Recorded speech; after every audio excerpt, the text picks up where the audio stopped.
I'm Lippy. And I'm Grumpy. Together, we're Lippy and Grumpy do podcasting. In this episode, a limping dog, Bernie Sanders, the new Lada, and music festivals.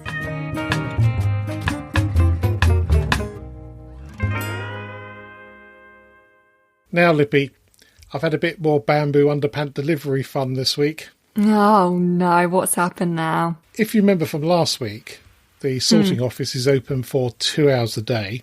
Yes. So I rolled up at 8 o'clock on Saturday to the sorting office, went in there with various bits and pieces, showed him the text that I'd had and my driving licence, and he looked at it and went, Oh, you remembered your driving licence. I did. Good. Well, it was in my wallet where it stays. Oh, yeah. True. Yeah, so he looked at the text and he went, I'm not sure that's here. I think it might be next door. Can you click on the link? Well, I clicked on the link. Well, of course, there's no signal in that part of the village at all. No. And I'm really sorry, he said. It's next door. And I went, oh, no worries. So anyway, I went outside. And, of course, the post office itself doesn't open for another hour. So I had to abandon that idea. Mm-hmm. And sometime later, I was able to look at the link. And sure enough, it said the post office and not the sorting office. Oh, no. A bit annoying because I could have gone during the week. These have been there since the 14th of January. You could have gone any day. I could have gone any day. Not quite any time, but not far off it. So anyway, so I popped in there today. I had a little walk at lunchtime and picked them up. Which was, so you finally got your panties? Finally got 4 pairs of brightly coloured bamboo underpants. And they're lovely. Are they? They are indeed. Just don't really need to know about your underpants, to be fair. No, definitely not. But I might post a picture. Who knows? Yes, in fact, I think I will. Yes. Yeah, do that. Do that. Anyway, last week we had an email from Davros, and he mentioned about trying to get his Alexas to talk to one another by renaming one of them Zen. I miss the subtlety in that, and knowing that Davros is quite a sci-fi enthusiast, let's put it that way. Nerds, well, yes. You can feel that one. Sorry. So Zen was the computer in the 1970s sci-fi series Blake 7, which I absolutely adored as a child. It was one of the best things on television as far as I was concerned. Some great adventures. It was a little bit like a UK version of Star Trek. Yeah. And Zen was the on-ship computer, the all-knowing computer that you could speak to. So actually having an Alexa named Zen is quite a smart Makes sense. idea. Yeah. It does indeed. Yes, definitely. Logical name for it. And in this week's email from Davros, he very wisely points out that this weekend, from the 29th to the 31st of January, is the RSPB's Big Garden Birdwatch, where you spend an hour monitoring the garden, looking for what sorts of birds and how many appear. And we've done this for a couple of years here, and it's interesting that sparrows had almost completely disappeared from the area, but they seem to be back. I don't know where they've been. No idea at all. Went down the local shop and never came back. Well, possibly. We did seem to see quite a lot in towns, so whether they've got into towns and then come back out again, I don't know. It's very strange, or maybe a change in the weather. Yeah, I don't know. So that'll be a nice hour spent just watching. And he also reminds us to put out food and a source of unfrozen water, which is tricky to keep it unfrozen. Unfrozen, yeah. I don't think we could put out bird food. We've got a lot of cats around here. I'd feel bad. Yes. Luring them into the garden. You've just got a slow old one that can't really do anything. She can snore. Yes. She can snore. You say she can't do anything. End of last week, I got up usual time about 6 o'clock, and she was downstairs on the chair fast asleep. I woke her up by moving around. So she got up, demanded some food, and then disappeared outside. And then about 20 minutes later, she's deciding to run around the house like a mad thing. Found all these doors closed, scratching at the doors, meowing. Open the door. A closed door. She doesn't like a closed door. Open the door. She looks at you and goes, meow, and then just wanders off. So, major irritation. To check you were in there. Well, quite. But at 17 years old, you think she just sleep even more than she does. Pipe down a bit. Just calm down. Davros was very complimentary about our vegan piece last week, which is a little bit of a surprise because a bit like me, he's a bit set in his ways. Grumpy. Very grumpy, actually, on occasions. He says vegan diet's not for Davros because of cheese and beer, which I can identify with. Yeah, cheese and wine for me, definitely. Yeah, very, very difficult to give that up. And he says that the stuff that clears wine and beer is called finings, and it's made from ground up fish cartilage. Ew. Yeah, doesn't sound brilliant. I mean, don't need to know what's in it. That's probably why they don't put it on the label. Almost certainly. I'll just drink it, thank you. Maybe we'll quiz the pub landlord when we're back in the pub again and see what he knows. He seems to know everything about beer. Ask him for a vegan beer and see what he says. Probably get barred. Yeah. He does, somewhat tutting when people order low alcohol beers, but yes, some people do have to drive. And surprisingly for Davros, because he's not really a car person, he's picked up on the Renault 5 we spoke about last week. And he says the mention of that car brought back memories of Davros in his early 20s. See? Don't snigger. Roadman. The road boy. Road boy.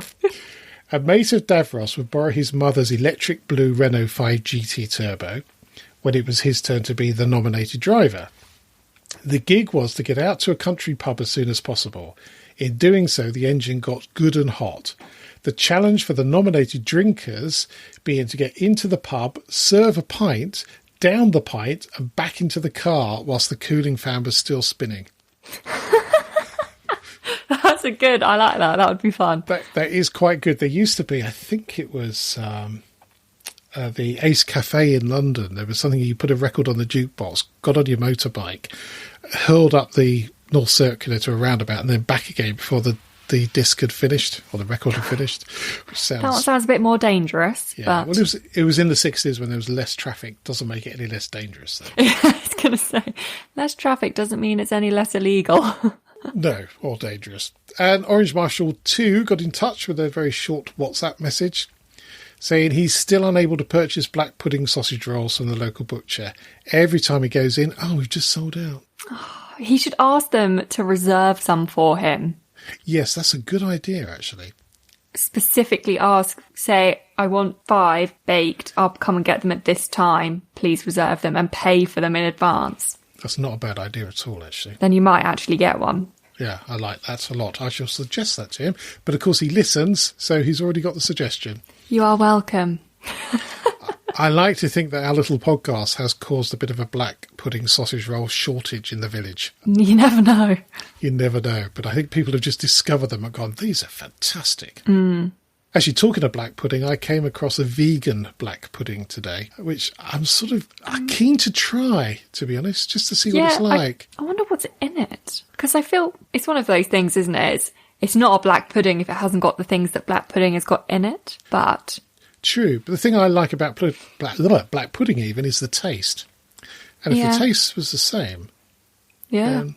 But surely the thing that makes it black is the blood. I believe so. And then I started to think about, well, actually, what is in it? And is it preservatives and I guess you could just colourings? use like black beans instead to make it That's black. very true.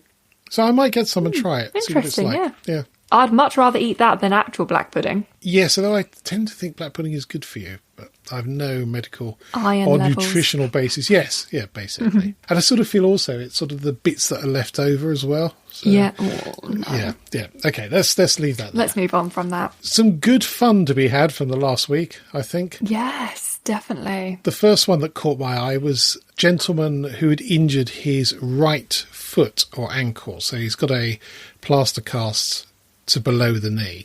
So he's hobbling around on crutches. And whilst he's suffering like this, his dog also started to develop a limp. So the owner takes him to the vet, spends a small fortune, as you always do, on scans and x-rays and all sorts, to find out that the dog was merely copying his owner. That's so funny. You would be so mad at the dog.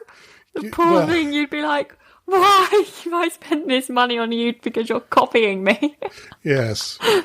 Oh, bless. That would have been quite a surprise, I think. And a relief at the same time, because you know he's not going to have any expensive surgery or... But still like expensive that. But, scans. They're not cheap. Spent a fair bit of money already. Oh, no. So I thought that was quite funny. And, of course, it reminded me of a story of you when you were 3.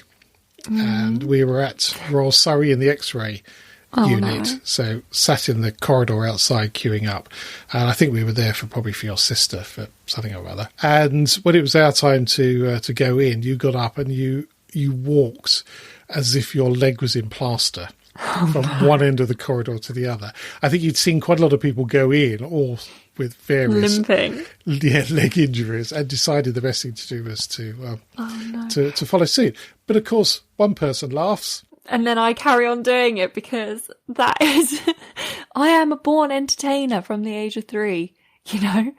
If I make someone laugh, I'll just keep doing it until people don't find it funny anymore, and then I'll carry on doing it anyway, because I think it's funny. Yes. Well, why wouldn't you? And it was. Oh, God. I mean, whilst we were quite... not really embarrassed, but going, oh, no, what's she doing now? I'd say the rest of the X-ray unit were in... hysterics. So just bringing laughter to everyone. Yeah, but that's the sort of thing you can only get away with when you're 3. Yeah. Yes, if I did that now, everyone would be like, oh, it's her X-ray. Yeah, quite. Yes, you find yourself popped on a trolley, even popped on a trolley and wheeled off somewhere. Right, the next funny thing from the last week has to be, and one of the funniest things I think we'll see all year, is Bernie Sanders and his mitten photograph. It is just the best thing. It has tickled me for nearly a week. And I'm still seeing photos that are making me smile. It's absolutely brilliant. Bizarrely, the photographer that took it has been quoted as saying the picture itself is not that nice. It's not a great composition, and I'm not going to be putting this in a portfolio, which is ironic, really, given the number of people that have seen it over the last 7 days. It's been posted absolutely everywhere. And I find it's kind of a Where's Wally thing as well, because I'll be like scrolling on my Facebook and like, why is that picture like being shared loads? What is it? And then all of a sudden you just see him there sat with his little mittens in his coat and like next to a group of really famous people. I'm not sure they're little mittens. They look like massive great flippers on his hands. True, they are massive, aren't they? And I see a number of people have recreated their own by knitting them. Oh, maybe that's something you could do from the sewing room. A couple of Bernie Sanders our mittens. Own Lippy and Grumpy. Yes. Bernie Sanders. Slippers? Mittens. Mittens. Well, you could make slippers as well. Matching snip. Oh, I can't talk now. Matching snippers. And also there was a chap that quite cleverly put together this website where he would take the cutout image of Bernie and then place it on a Google Street image. So you put in your postcode or your town, and it would stick them outside your house. Yeah, I did try. It didn't quite work because our postcode is a good few houses in our street. So unfortunately, it was a house up the road rather than ours. But he thought it would only be used a couple of times, and it actually served nearly 10 million images before he had to shut it down due to costs. I'm not surprised. That's so funny. So funny. And there's a couple of articles from Wired magazine I'll leave the links to that talk about how this image has reset the internet from the previous incumbent at the White House, and also about that website as well, which is very funny. Yeah, it's very refreshing looking on and not seeing anything about anything else other than him and his little mittens. And if you look into Bernie's background as well, I mean, he's been involved in all sorts of good causes for decades. I mean, there's pictures of him back in 1963 standing up for somebody's rights. So sounds like a really solid chap, to be honest. Yeah, and I think he's enjoyed the notoriety of the last few days, and and the exposure of his outfit. Yes, indeed. And then in motoring news, which I know is not really your thing, but I'm going to get very excited about this. You get excited, I'll and ah and be like, ooh. Yeah, you do that. Okay, So I'm ready. So back in the 70s, Lada, the Russian car manufacturer, who did import quite a few cars into this country. Ooh. And interestingly, quite a lot of them went back after they'd been used. So that's not so good. No, literally, people were importing them back into Russia because they were still being used in Russia, and they were using them for spare parts. So instead of scrapping them here, they were scrapping them in Russia. They had a model called the Niva, which was a 4x4, and the design brief was Renault 5, interestingly, on a Land Rover chassis. And that's exactly what they produce. So it's quite a small body on this amazing four-wheel drive system. Quite handy. Very popular with ski instructors, as is the Fiat Panda now. Yes, because they were cheap and very, very capable and light, which is a good thing. And interestingly, in the last few days of snow, there's been a number of what I would call lifestyle 4x4s. So you've got a very expensive, very heavy car with a four-wheel drive system and road tyres, which are never going to work in snow. Not like proper mud and snow tyres, which then are a nightmare to drive on tarmac. Having used them for various rallies, they're not very good on tarmac. So you have to have a compromise. But you're not going to drive on snow, and you're definitely not going to drive on ice particularly well on one of those. So Lada Niva, absolutely brilliant. Just the job. Could have done with one of those this weekend. Could have done with one, or you just, well, as we all happen to do anyway, stay inside. Stayed at home, Stayed at home. Yeah, so anyway, after 50 years, Lada have redesigned it, and it looks pretty much the same, I think, because it's a box with four wheels, and the Russians aren't big on car design. What colour is it? Functional. Any colour you like, apart from black. No, it's the other way around, isn't it? Any colour you like, as long as it's black. As long as it's black. Or red. They had a faded red. I think the Ladas were faded as they came out of the factory for some reason. They obviously had faded red paint tins. Who knows? But look forward to seeing those, and hopefully we'll see some in this country as well, because they were really solid design. And a friend of mine rallied the Lada Riva, which was a saloon, two-wheel drive saloon version. And these cars were so solid, all you had to do was bolt in a roll cage and off you went. No strengthening whatsoever. And there was a whole series of single venues and rally and forest rallies that the Lada Challenge covered. And they were just brilliant. Unfortunately, he's ended up at the bottom of a ravine in Wales. And that was... Oh, no. That was the end of his Lada Challenge, unfortunately. But the car hit a tree at some speed and, Nothing. Just... unfortunately then dropped on its roof, and yes, that was the end of that. And I have a confession. You do? Yeah, I've had a bit of a senior moment. Oh no, Already. It's happening. Stay calm. Yeah, don't stay calm. So don't run around with your hands in the air. Last week I found a lump on my gum. It was not hurting, just a very large lump, which is a bit disconcerting. So I went to see the dentist. I was due a check-up anyway. He looked at it and said, well, I think it's an abscess, so we'll give you some antibiotics if you come back in a week's time to see if it's gone down, and take some x-rays and work out what we're going to do. So I duly turned up at 12:30 today and went to the reception and said, I'm here to see Nathan Green. And she said, Nathan doesn't work on a Tuesday. I went, oh no. But I've got an appointment. She went, well, you haven't today because he's not in. Are you sure? Yeah, are you really sure? So what had happened is I put the correct date in my diary, and then I blocked out time in the works diary for Tuesday. Oh no. Yes. You mixed your diaries up.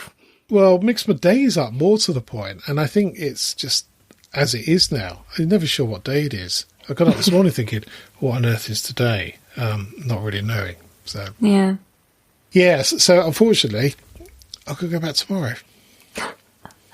Well, at least you had a nice walk. I did have a nice walk, and I did collect my bamboo underpants, which, yes, was good, but it'd been better done the trip in one go. But, as I said to the receptionist, at least it's a day out tomorrow as well. So. Now, I expected to be doing some more compost spreading at the weekend, but snow stopped play on Sunday. Snow! It was great. It was quite nice, and there's always that air you get with freshly fallen snow, which is really quite refreshing if a bit cold. But we've still got it. It's still hanging around here, and pavements are treacherous at the moment. I don't think we had as much as you, because ours is pretty much completely gone, apart from the areas in our little car parking bit that doesn't get the sun. But other than that, it's all gone from the grass, the roofs, everywhere. So yeah, ours seemed to be heavy to start with and then trickled off quite early, whereas yours seems to be very heavy for a rather long time from the pictures I've seen. Yeah, it was very heavy, and then it got a bit lighter, and then got really heavy again.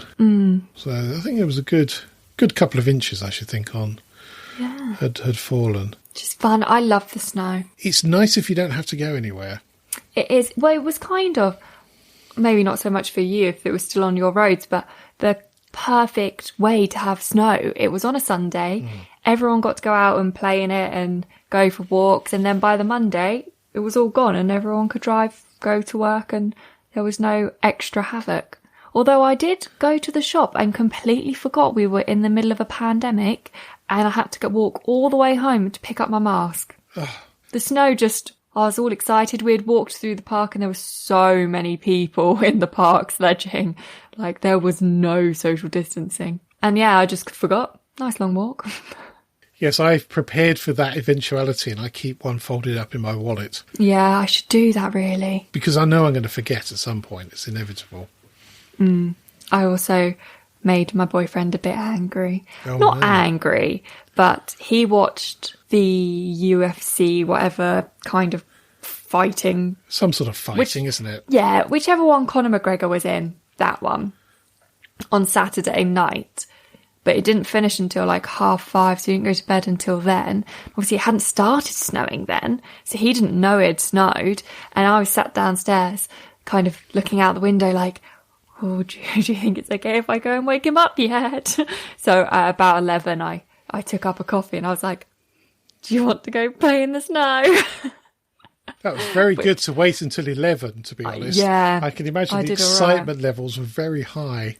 I did all right to wait till then, but I don't think he was impressed because he'd only had like 4 hours sleep. And then there's me sat on the bed like, I want to go build a snowman. Well, and if you will stay up half the night watching grown men punch one another. Exactly. Can't ruin my weekend just because he didn't want to go to bed on Saturday night. So I don't know whether we're due any more this winter. I did see we were due some more this Sunday coming. Yeah. But alongside a lot of rain, so I think... I looked at the forecast earlier and it's not showing any for Sunday, but it was on the news over either yesterday or Sunday. It must have been Sunday.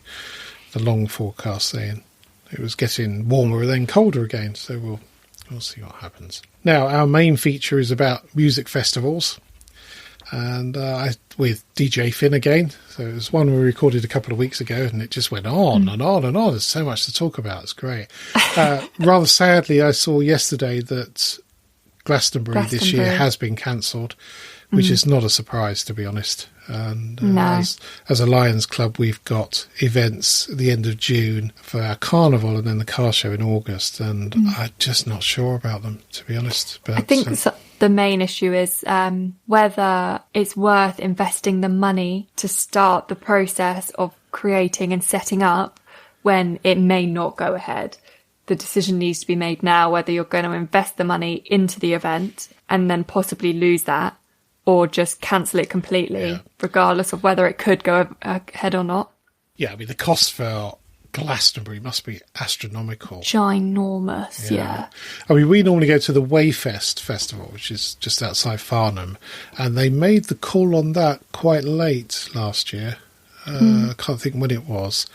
But being a smaller event, presumably they're able to do that. And certainly with our Lions events, because we're all volunteers, the cost of organising it up until a certain point is virtually nothing. Minimal, yeah. We had to cancel last year's car show fairly late, and the cost was negligible, to be honest.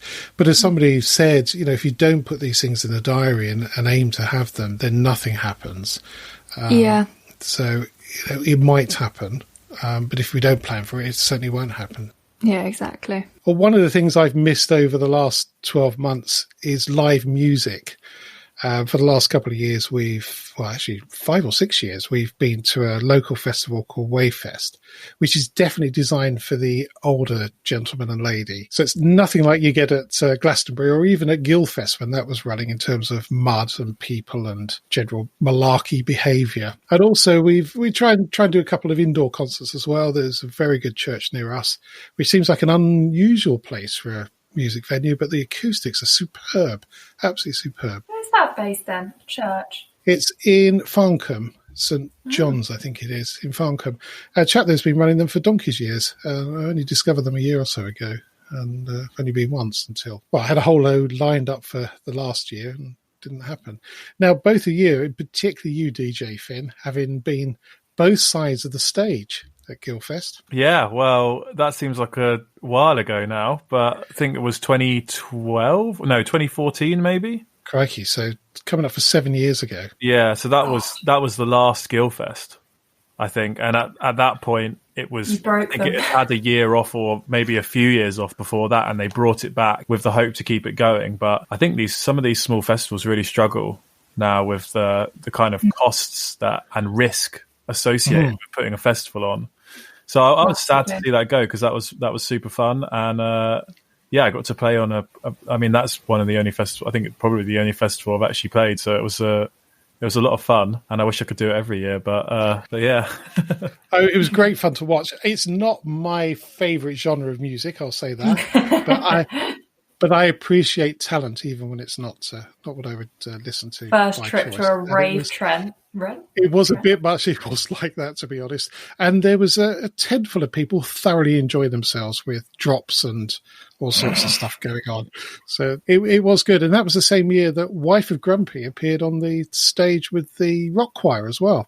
So it was a bit of a... I forgot she did Yeah, that. she did. Yes, I've never seen so many people on a stage in one go, apart from possibly Niles Rodgers. But yeah, it was a good festival, and I'm sad that it's gone. And I know it was definitely a youngsters festival, though, wasn't it? Guildfest. It was a lot of youngsters. A youngsters festival. Yeah, I mean, the music that I was playing at that point in my life, I think I was about 18 or 19. My music taste has, let's say, developed since then. Yeah, so well, changed.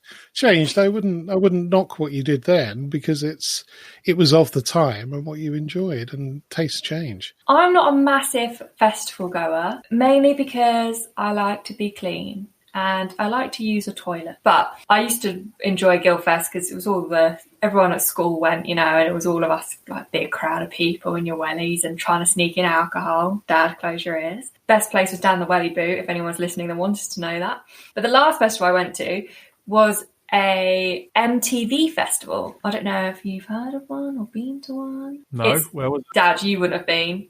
Finn might have heard of it. But it's predominantly a student festival, so they set up in student towns, and it was £5 for the ticket. Best festival I've ever been to in my whole life. Was this in Swansea? Yeah, in Swansea. Yeah, my friend goes to uni there. Yeah, my friend goes to uni. We all went with her housemates, and it was like a 5-minute walk from her house. We saw like Professor Green and Example, and there was loads of other people. I had a great time.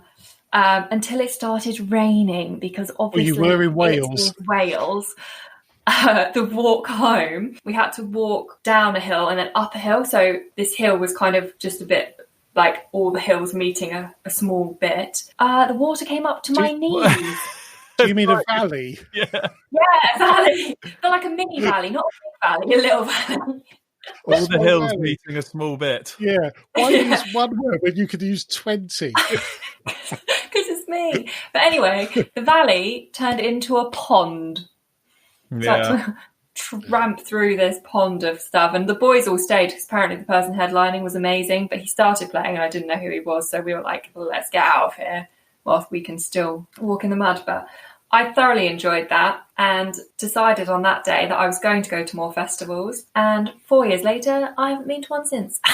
Well, interestingly that you talk about weather at festivals, because I have been to some very, very hot festivals and I've been to some very, very wet festivals, and they're both probably as bad as each other.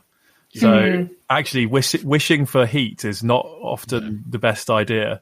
I think the best festival weather is sort of overcast with spells of sunshine, but not too much, because otherwise you'll overheat and sweat and it won't be a great experience either, and burn as well. Yeah, because I love the idea of Coachella, but oh my God, it must be boiling. It's in a desert. Yeah, and people who go to, I mean, I haven't actually been to any of these European festivals, but the ones that go on, I think there's one that goes on in Croatia, and there's a few different places in like southern Europe, and Tomorrowland is a massive one in Germany. But they also do a winter Tomorrowland, and that one's in the Alps. Wow, that would be. I mean, there's another one I think called snow bombing or something like that, and that's Snowfest. Snow bombing, I think it's called, and that's an interesting one because the idea is you go skiing during the day and then you go to the festival in the evening. And I'm thinking, how does anyone have that much energy? Because when I go skiing, I can tell you, what you do is you nap and then you go skiing for about an hour before the festival starts, so it looks like you've skied, but you haven't actually skied, and then you go to the festival. Yeah. Get a few pics of you on the slope, and then go back to the festival. Just going back to Guildfest, one of the years you were there, I think we were sat in the car waiting for you to appear, and I needed a call of nature. We were sat in Stoke Park, and there was a couple of articulated lorry trailers next to us, and I thought, I'm just going to nip behind there and go. So I got out, it's pitch dark, nipped around there, tripped over a couple who were enjoying one another, let's put it that way. Highly, highly embarrassing for all concerned.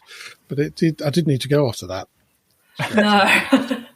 Ran away. I did also have, I think it was The Darkness we were watching at, or I was watching at Wayfest, and there was a slight drizzle in the air, but the combined heat of all the people who were now jumping up and down was most ill-advised given the number of artificial knees and hips in the audience, that it sort of pushed the rain back up again.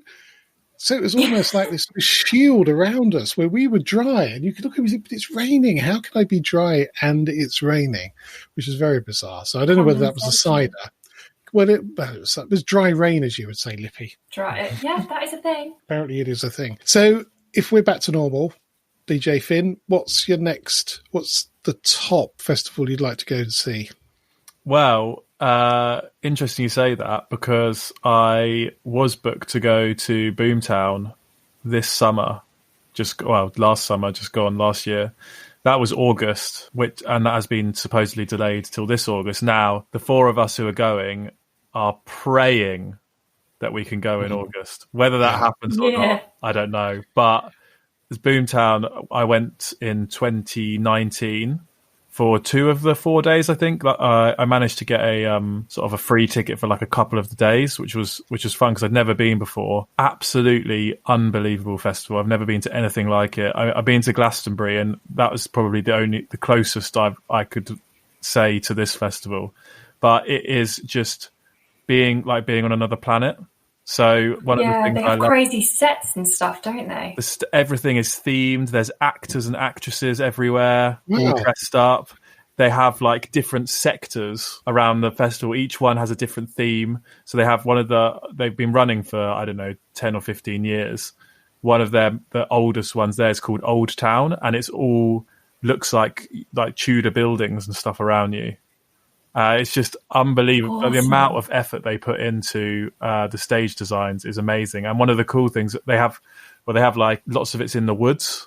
So they have undercover stages in woodland, and then you've got other stuff that's out in the fields. But yeah, the amount of effort that they put into that, and the amount of stages of different music as well.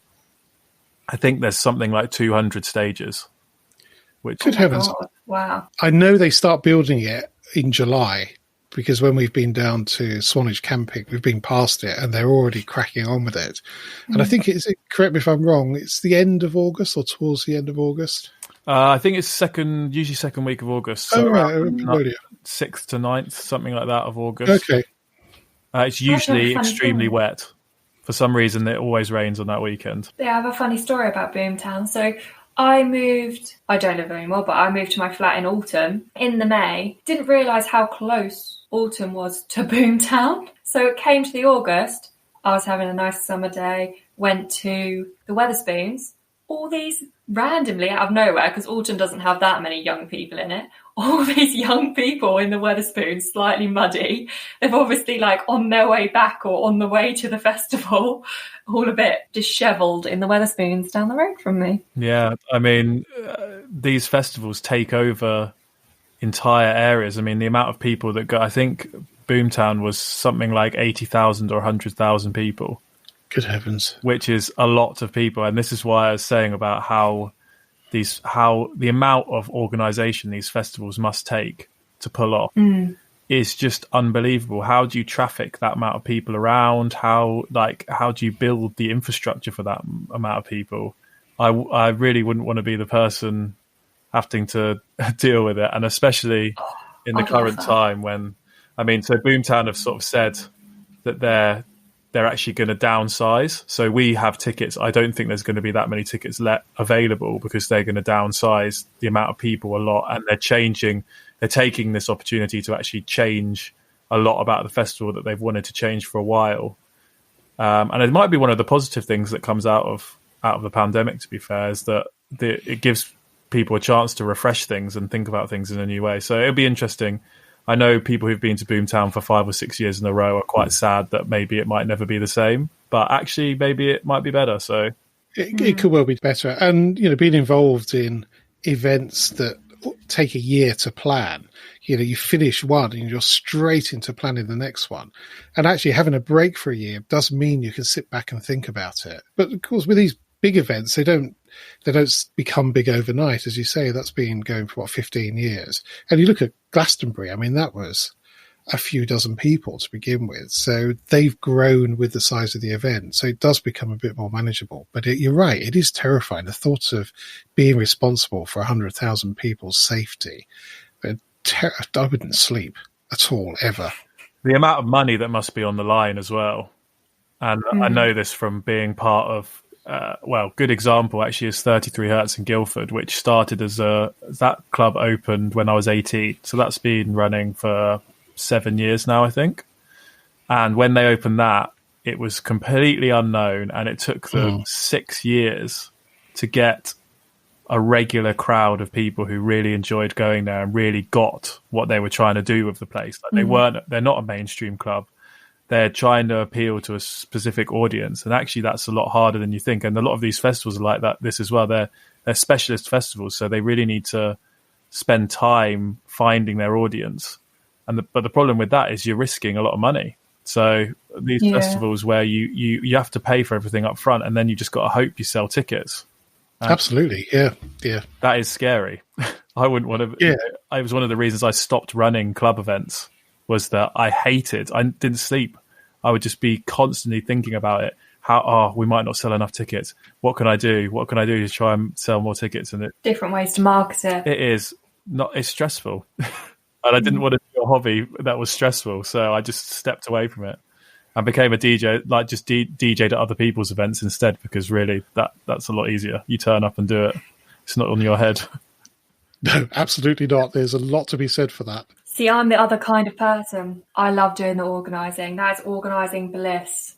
Something like that. And then the feeling you get when you pull it off, like as someone that's planned many a wedding, the day after when you see all the posts and see everybody having the best time ever, that feeling beats all the other feelings of being stressed, knowing that you've managed to pull off something that big. Yeah, it's when it's the day after, as DJ Finn was saying, you've got negative in the bank account because you haven't sold enough tickets, and that's a reality facing a lot of small festivals, because there are so many. You take sort of 6-8 weeks over the summer, you could go to probably 3 or 4 festivals within easy driving range on each weekend, and it's the same, slightly different subject, but with classic car shows.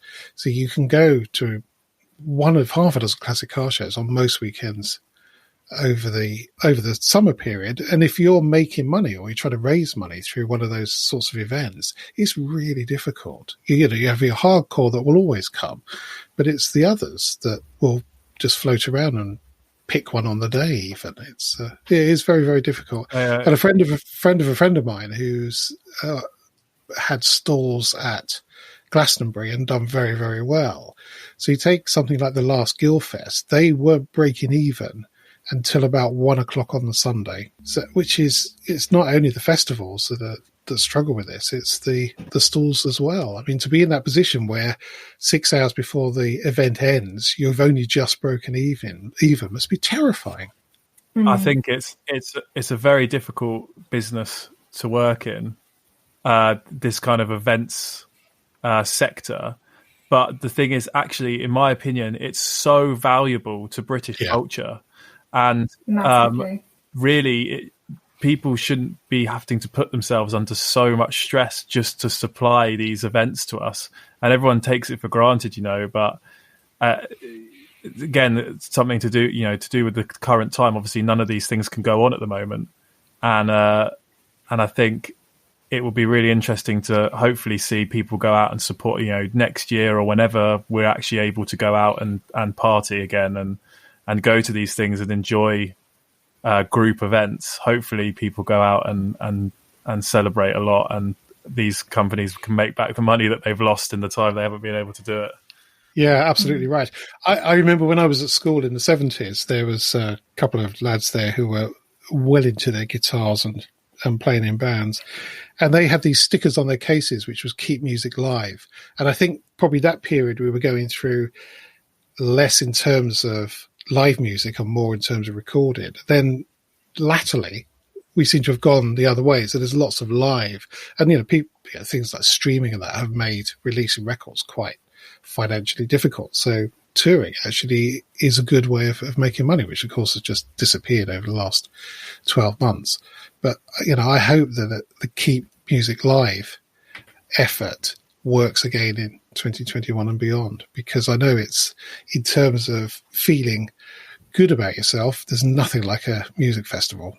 No, I do agree. And that's something I was going to say, actually, when we were talking about the festivals was, and you're talking about the food stores as well. There's a smell at a festival. Yes. Very interesting. The smell that you get is very interesting because it's a mix of very good smells and very bad smells, and you kind of go through almost patches of each. Yeah. So you get patches of the toilets and sweat in a crowd and that kind of thing.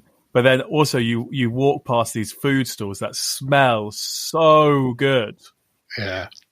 And it's a mix of all of the smells. It's like every takeaway you could ever think of mixed. Yes. That's something I miss, actually. Yes, absolutely. Mixture of smells. Love that.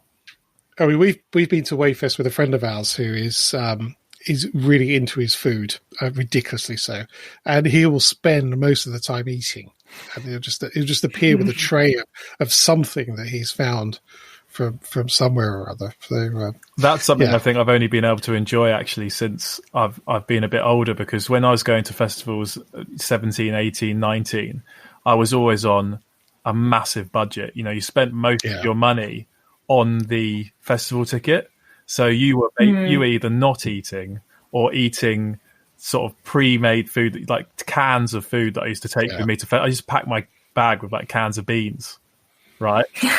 and booze, obviously, to try to have to not spend £6 on a pint or whatever it was. Drink in the tent and eat in the tent before you went through. Yeah, super noodles, all that kind of stuff. But the nice thing now is that I can go to a festival and I feel like I can go, I'll have a bit of that, whatever they're selling at that stall and whatever they're selling at that stall, which is nice because the food is great. Interestingly, the last Wayfest, so that would have been 2019 we went to, they decided to not have disposable glasses or plastics for beer. So you bought it was from the Hogsback Brewery for £1, the sort of a plastic glass thing. And what was interesting, at the end of the Saturday night, I mean, it's not a massive area for their main stage, but it was full of plastic crushed glasses. None of that last year. There was nothing at all. Everybody had bought, a £1 glass, and it was just so much better. And you just felt better when you were leaving, that there just wasn't loads of rubbish strewn all over the place. Much, much better. I mean, this is something that I'm hugely passionate about, actually, is plastic. And I'm really happy that some of these festivals are going to the effort to do that kind of thing. Interestingly, last February, actually, so it was about a year ago for my birthday, we went to Amsterdam. We went to a festival out there. And they're very forward thinking about how they deal with things. And they had a really, really good system. So when you walked into the festival, you got given 2 plastic tokens, little round things that look like a coin. Oh, yeah. And they were glass tokens. So they did have sort of recyclable plastic cups, but what happens was when you ordered a drink, you also had to give them a token for your cup. And then you had two of them. And when you gave your plastic cup back, they would give you a token in return, right? So you couldn't drop your cup on the floor, because if you didn't have any tokens, then you couldn't get a drink. They just wouldn't serve you a drink. So that is really clever. It was quite a clever way of doing it. I think the one where you buy a cup is also good. You said about, was it £1 for a cup, and then which we've left in the camper van and we'll use hopefully this year. So we've held our tickets over. Yeah, so I think the only thing with that is if people still throw them away, then I guess it's still waste. But it's 1 instead of 10, figuring it topped up. Yeah, it's a lot less waste. A lot less waste, which is good. Right, so to wrap up, what about best band you've ever seen, or best act, and the worst act you've ever seen at a music festival? Interesting. I would find it very, very hard to pick a best one. I think last year, off the top of my head, one of the biggest surprise, actually, because I didn't even know that they were on the lineup. A good one.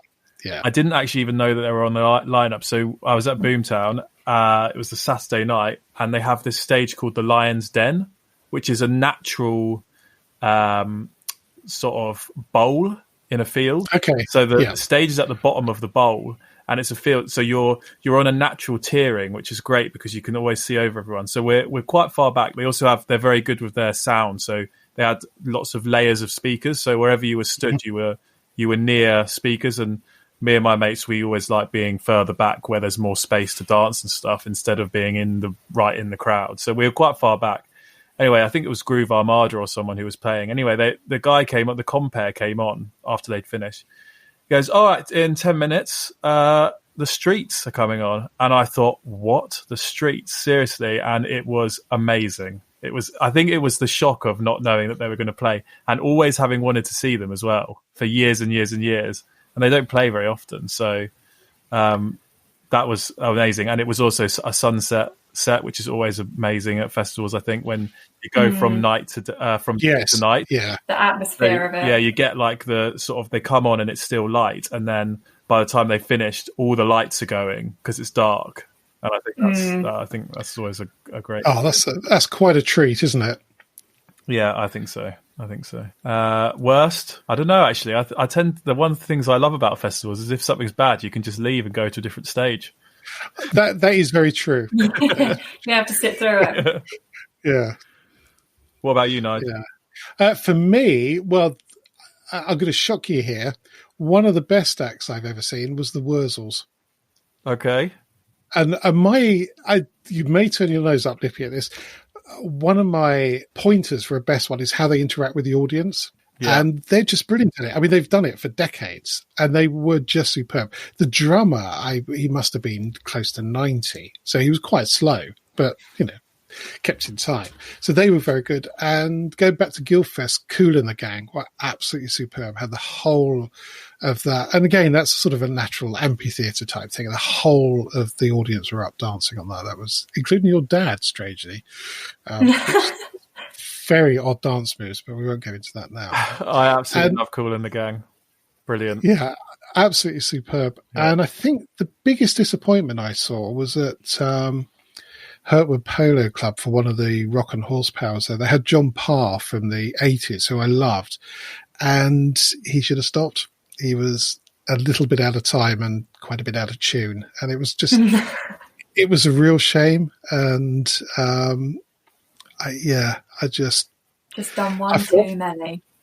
Well, he's of an age, as a lot of these people are. In fact, I heard Tom Jones singing on The Voice at the weekend, and he still got it. There's no two ways about it. He was on, sorry, going off topic, but New Year's Eve on Jules Holland. And he's over 80. Is he really? No. Yeah, he was talking about the fact that he was going to he'd already had his vaccine. And I was really? Like, he's over 80? Really? I think I can... His voice is still amazing for that. I can look him up now. Tom Jones' age. Let's have a look, shall we? On the fly. He's 80 years old. He was born on the 7th of June, 1940. Good heavens. That is amazing, isn't it? That is astonishing. I thought he was in his 70s. He looks good at 80. Yeah. That's very good at 80. Yeah. It's obviously that Welsh water. Yeah, well, he's still very with it as well. Like he was just, you could have said he was 60, really, at the sort of how he was communicating and stuff. He was very... Some people do. We were discussing a couple of weeks ago on the podcast about Chuck Yeager, who passed away, I think it was December 2020, and he was a test pilot. I mean, how do you get to 94 as a test pilot? I have no, yeah. Incredible. It is amazing. And he had a whole, a little bit like Murray Walker. He had a career, and then he had a whole new career after that in films and consulting for video games and all sorts of things. So just being an all-round very cool gentleman. All the way up to his deathbed. Yes, well, probably. Who knows? It's a bit more with Lippy. Oh, it's been great to have you on, DJ Finn. Hopefully we can have you on again. It's been good to just chat. Well, when we can all get together, we've got all the kit to do it live. We can do a live one. We'll do a live one. Maybe we'll do it from Axonfield campsite. That sounds like a brilliant idea. Podcast live from Axonfield. Yeah. I'm not sure about live because the mobile phone signal there is not brilliant. All right, let's not go live. Let's go pre-recorded. But we have to have a vegan barbecue at the time of recording. You're on for that. Yeah. Absolutely. Yeah, we'll do vegan live, a bit like Springwatch Live. Yeah. That's it for this podcast. Thank you so much for listening. You can help spread Lippy and Grumpy's view on life by leaving a review on your favourite podcast platform. If you're not sure how to leave a review, or if you download from Spotify, there's some help at lippyandgrumpy.uk/review. And if you would like to get in touch, email podcast@lippyandgrumpy.uk. So it's goodbye from me. And goodbye from him. Goodbye.